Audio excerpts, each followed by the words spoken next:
Você provavelmente imagina um anjo como um ser bonito, rosto humano, asas brancas e uma calma que parece segura, mas presta atenção. Essa imagem não nasceu da Bíblia, nasceu da arte. E isso muda tudo. Porque quando você abre as Escrituras, os encontros com anjos não são fofos, são aterrorizantes. Toda vez que um ser celestial aparece, alguém entra em pânico e quase sempre cai no chão. E por isso a frase se repete: não tenha medo. Não é gentileza, é controle do caos. E se eu te dissesse que você só acha anjos bonitos porque nunca viu um, hoje você vai ver as descrições reais e entender por que a Bíblia precisava dizer: não tema. Mas antes, você precisa entender uma coisa simples e quase sempre ignorada. Na Bíblia, anjo não é um tipo de corpo, é uma função. Significa mensageiro. Isso quer dizer que nem todo ser celestial é chamado de anjo, e nem todo anjo tem asas. A parte que ninguém conta é que a arte misturou tudo e criou um único modelo, bonito e falso. 2 nomes explicam muito: Hermes e Cupido. A estética passou para a religião, e com o tempo, o que era símbolo virou verdade visual, e Hollywood terminou o serviço. Mas o texto bíblico não tem paciência para fantasia. Ele descreve o impossível. E o primeiro choque vem com um profeta específico, Ezequiel, num cenário que parece apocalíptico. Ezequiel capítulo 1. Não começa com um anjo cantando. Começa com uma visão que derruba. Ele descreve seres que não têm um rosto, nem 2. Ele descreve 4 rostos, no mesmo corpo. Homem, leão, boi, águia. Como se a criação inteira estivesse comprimida numa criatura só. Eles têm asas, muitas asas, e um brilho como metal incandescente, impossível de encarar. Ezequiel diz que o som parecia muitas águas, como um oceano rugindo, perto do seu ouvido.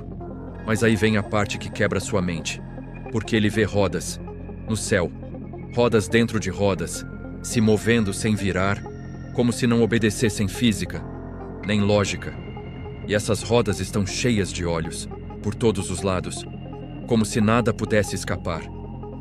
Presta atenção nesse detalhe. Olhos não são decoração, olhos são vigilância. Esse tipo de visão não diz paz, diz autoridade, diz investigação, diz julgamento.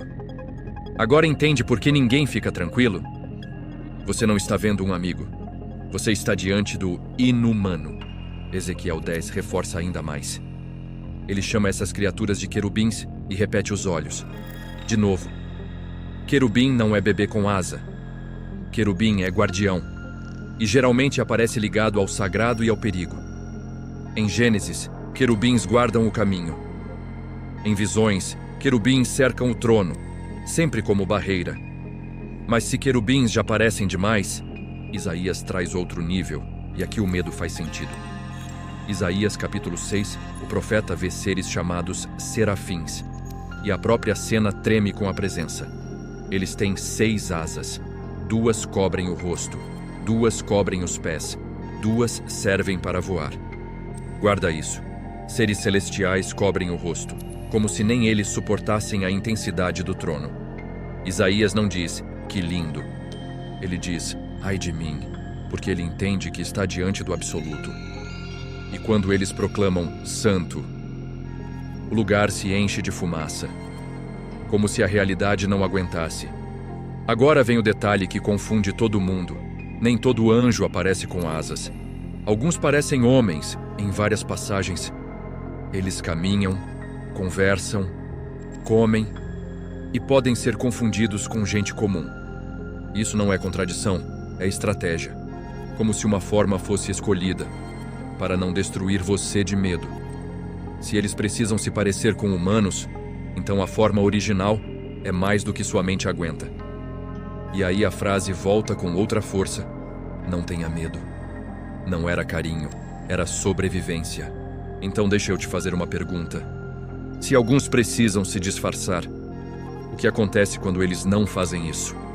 E é aqui que as rodas com olhos ficam ainda mais estranhas, porque não parecem mensageiros, parecem sistemas, como se fossem mecanismos vivos, feitos para observar, registrar e responder imediatamente ao que vem. Você percebe? Esses seres aparecem em contextos de trono, santidade, julgamento, nunca em clima de festa. É por isso que a reação humana é sempre parecida: silêncio, tremor, queda, porque você sente que não manda ali. E isso leva a outra verdade escondida. A Bíblia e a tradição falam de hierarquias no céu: mensageiros, querubins, serafins, e aquilo que Ezequiel descreve como rodas, categorias diferentes, funções diferentes. E mesmo assim, te venderam uma única imagem, limpa, bonita, domesticada. A versão popular é feita para ser confortável. A versão bíblica é feita para mostrar que você está diante do sagrado. Então vamos separar em categorias, do jeito certo, e você vai entender por que cada encontro parecia o fim. Primeiro, mito. Todo anjo tem asa. Verdade. Muitos aparecem como homens, e só depois você descobre quem eram. Segundo, mito. Anjos são fofos. Verdade. Querubins são guardiões, e aparecem ligados a limites que você não cruza. Terceiro, mito. Anjos acalmam. Verdade. A presença deles faz o humano desabar, e só então vem a ordem: não tema. Quarto, mito. Todos são iguais. Verdade. Serafins e querubins têm formas e funções diferentes, e isso muda a leitura. Quinto, mito. Os olhos são metáfora. Verdade. Olhos são linguagem de vigilância total. Nada passa sem ser visto. E agora vem a pergunta que ninguém responde: por que tanta vigilância? Por que seres do trono precisariam observar tudo? Como se algo pudesse sair do controle aqui embaixo. Essa é a parte investigativa. Porque quando você cruza Ezequiel com tradições antigas, surge uma palavra perigosa: vigilantes, seres associados a observar a humanidade. E aqui eu preciso citar uma fonte extra-bíblica com cuidado. O livro de Enoque, que não faz parte da Bíblia canônica, fala de anjos designados para vigiar, sem interferir. Eles observam, registram, monitoram, como sentinelas.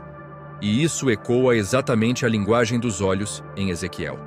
Mas segundo Enoque, alguns deles não apenas observaram, eles desceram e cruzaram uma fronteira proibida.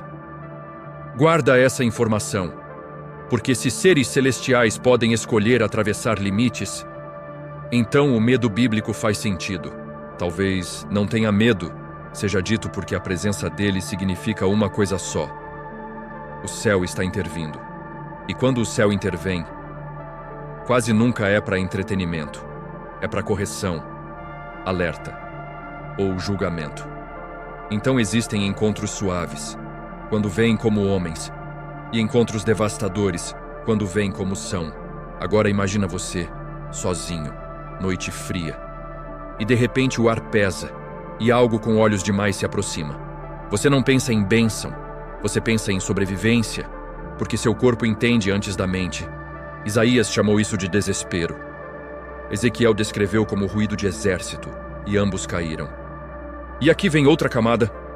Por que Deus permitiria que seres assim fossem vistos?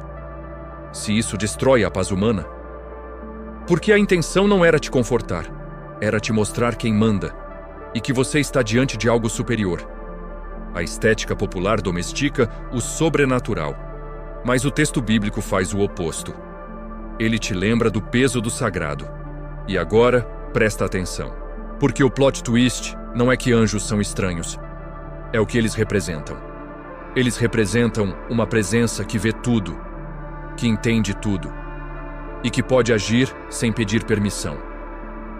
E quando um deles aparece, significa que uma ordem já foi dada, e o mundo vai sentir os efeitos disso. Por isso, o medo não era irracional, era instinto, porque o corpo percebe quando está diante do definitivo. Isso não é para te afastar, é para te lembrar que existe um reino maior. E ele não cabe nas nossas imagens. Você pode chamar de mistério, de santidade, de presença. Mas uma coisa é certa, não é fofo. Você foi treinado a pensar em anjos como decoração. Mas a Bíblia descreve seres que fazem o chão tremer. E se isso te assustou, fica pior quando você descobre que alguns desses seres decidiram descer por conta própria.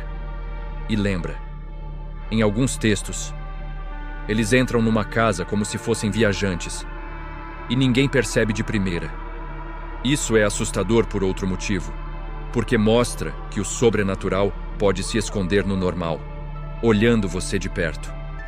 Então existem duas portas, a porta do espanto, quando a forma real aparece, e a porta do disfarce. E presta atenção, a forma real te derruba, mas a forma humana te engana. E isso muda o jogo. Quando Ezequiel vê o trono, tudo é feito para comunicar uma mensagem. Você está diante do centro da autoridade. Querubins guardam, serafins proclamam, e as rodas cheias de olhos parecem anunciar vigilância total, sem descanso. E por que olhos? Porque o problema do mundo sempre foi o mesmo. Coisas acontecendo no escuro. Mas com esses seres, nada fica no escuro. E é por isso que a presença deles assusta mais que a aparência. Porque você percebe que foi visto totalmente. Pensamentos, intenções, medos. Como se sua alma estivesse exposta. Então, não tenha medo também pode significar: eu já vi você, e mesmo assim, ainda não é o fim. E quando você liga isso aos vigilantes, a pergunta muda. O que acontece quando quem vigia decide interferir? Você entende agora por que o céu não é retratado como fofo, é retratado como perigoso e absolutamente real. Não é para você viver com medo. É para você respeitar o mistério e parar de reduzir o sagrado a enfeite. Então, da próxima vez que você vir um anjo bonitinho numa pintura, lembra, isso é cultura, não é escritura. A escritura te dá outra coisa. Ezequiel 1:10, Isaías 6, descrições que não pedem licença para sua imaginação. E se você quer continuar essa investigação, a peça que falta está no vídeo sobre os Watchers, os vigilantes. Está na tela agora e eu recomendo assistir em seguida. Porque ali você entende por que o céu começou a vigiar.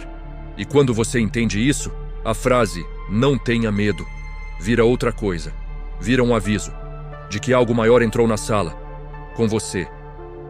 E você nunca mais vai olhar para o céu do mesmo jeito. Isso é o que não te contaram.